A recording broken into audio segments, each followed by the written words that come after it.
Hello, we are here with a special little festive edition of Leaps and Hounds because of course Christmas can be a busy time for dogs. It can be a stressful time for dogs as well. Chris Glover, Animal Behaviourist from the Dogs Trust, is here with me as always. And I mean, there's a lot going on at Christmas, isn't there? It can be a stressful time for people, but also for our pets as well, can't it? Absolutely. And I think firstly we need to acknowledge about the huge pressure that we put on ourselves to have that perfect Christmas, which I think then also adds to the pressure that we put onto our dogs.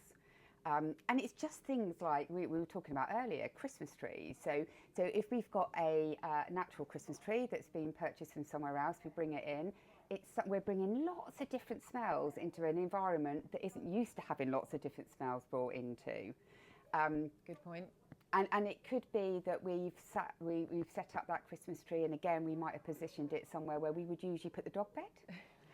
So we move the dog bed to get the Christmas tree. The dog might be pushed out of its area, so it might be a bit miffed that it's been replaced by a Christmas tree. It might be feeling a bit homeless, a bit sort of disconcerted about what's going on and how the house looks a bit different. Definitely. So what I probably would recommend is either make sure that doesn't happen. If we can possibly do that, that's great. Or in the lead up to Christmas, just start moving the bed.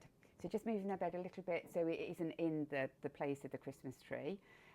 Baubles, these are very, very exciting for dogs, and they're also very dangerous for dogs to get hold of as well. So what do you do? Just not put them down the bottom, or can you train a dog not to go near them? So we can sort of just make sure that we sort of do, we put them out of reach. Half and half. Absolutely. we could put like a little barrier around to stop our dogs from getting towards them. I think it's really difficult because dogs, it does look like a ball. It's really tempting, isn't it, for absolutely. And if you've got a dog that is really keen on balls, I think it is actually a little bit too difficult to teach them not to go up and maybe sort of take the bauble. So the best thing to do is really absolutely just sort of keep them a little bit higher up, or just put a barrier around the bottom so the dog doesn't get access. And a reminder, some people hang chocolates, don't they? Obviously, do not hang them anywhere near where the dog can get it, because we can't have dogs having chocolate, can we? Yeah. And also, if we do just put a small barrier around the tree, it also means that we can leave presents unattended as well.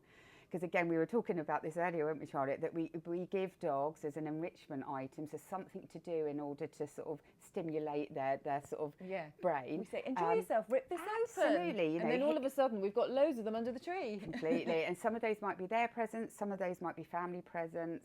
And then we expect dogs to leave those boxes alone, even though we've given them boxes over there to be able to play with. So if we have got a barrier that's round it, then we're preventing them from coming over and taking those presents. Or what we do is we just remove the presents from underneath the tree. But again, similar to the chocolates, if we've been gifted presents, we don't know if they contain chocolate or not, do we? So best thing to do is probably just to keep presents out of the dog's way, if possible. And it's a busy time for lots of new people arriving, isn't it? That the dog might not be familiar with.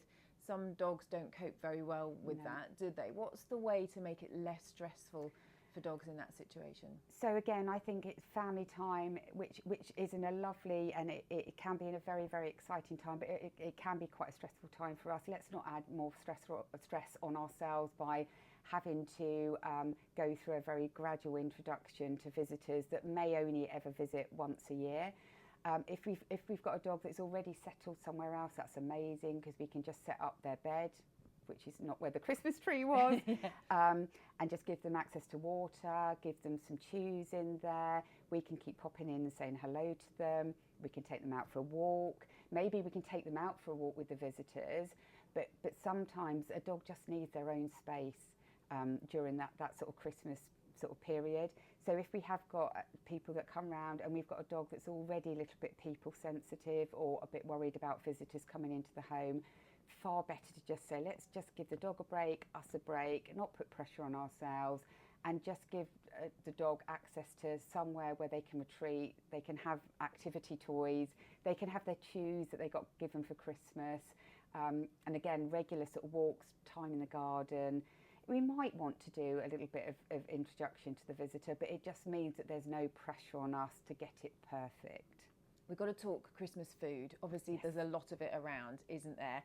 I know once with our dog, we left a bowl of pistachios on a coffee table and then went out, and my dog ate the whole bowl, shells and all, which was a bit unexpected. But, you know, it's a busy time, isn't it, where you put things down and you're not necessarily thinking, I need to make sure that's out of the dog's reach.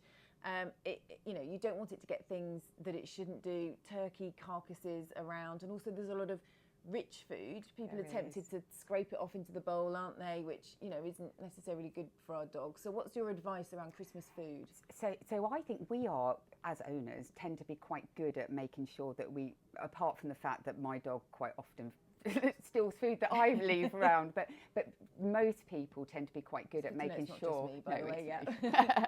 But most people tend to be quite good at keeping food out of the way. It's visitors.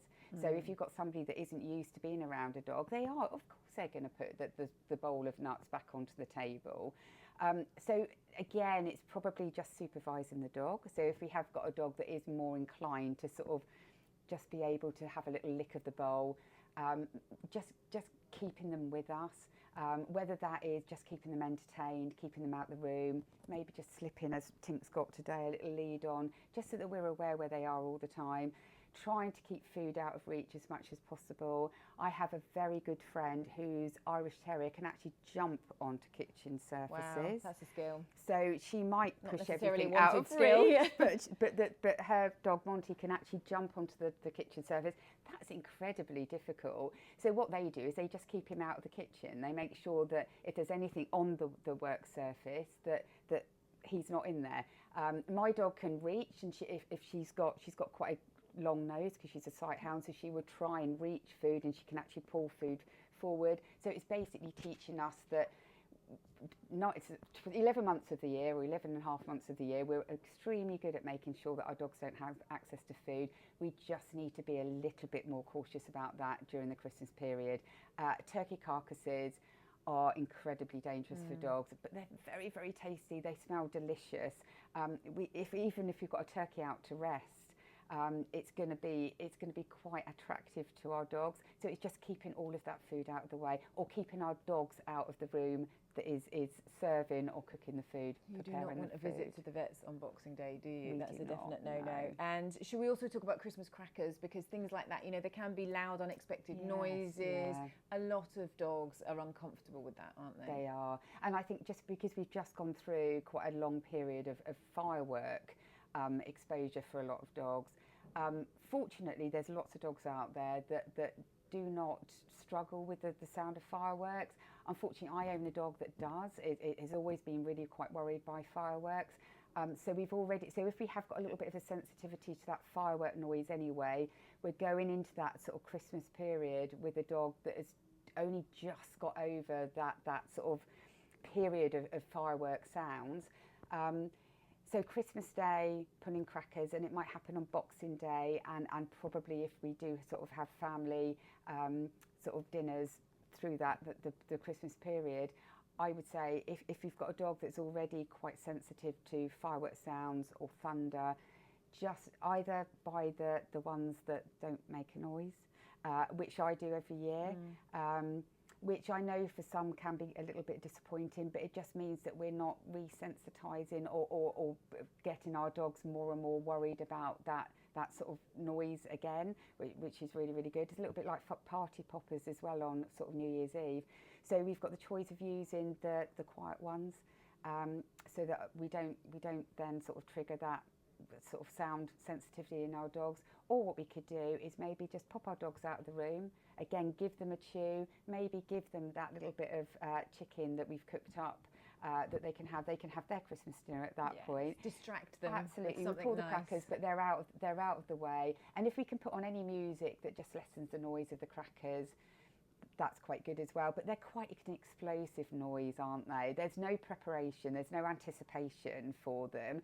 And things like that are what scares dogs. So if they can't associate where that sound's coming from, if they can't predict that sound, it's really quite scary. I sort of liken it to, I spoke to somebody once when they asked me about why dogs are worried about fireworks and we aren't. We're not worried about, well, some people are worried about fireworks. We sort of know what they are though, don't we? Completely right. Yeah. So November the 5th, 8 o'clock in the evening, I hear it loud bang outside my house. Got no idea what that is. I go, absolutely, that's one of our neighbours having fireworks. if that same noise happened at 10:30 on the 11th of July, for example, it would cause me to become fearful. I'd go, what's that? It's not firework time. Why is there a loud noise outside my house at 10:30 in the morning in the middle of July?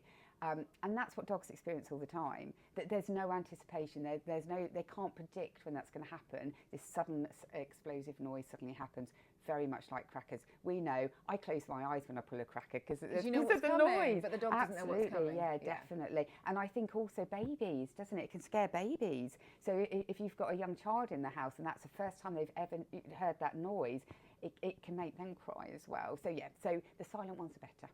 Great advice as always, and look, perfect behaviour from Tim as usual. And we'll say a happy Christmas then. Hope you and your dog have a wonderful time, and don't forget you can catch all the episodes of Leaps and Hounds podcast either way you usually get your podcasts, or you can watch us in action on YouTube. Bye. Bye.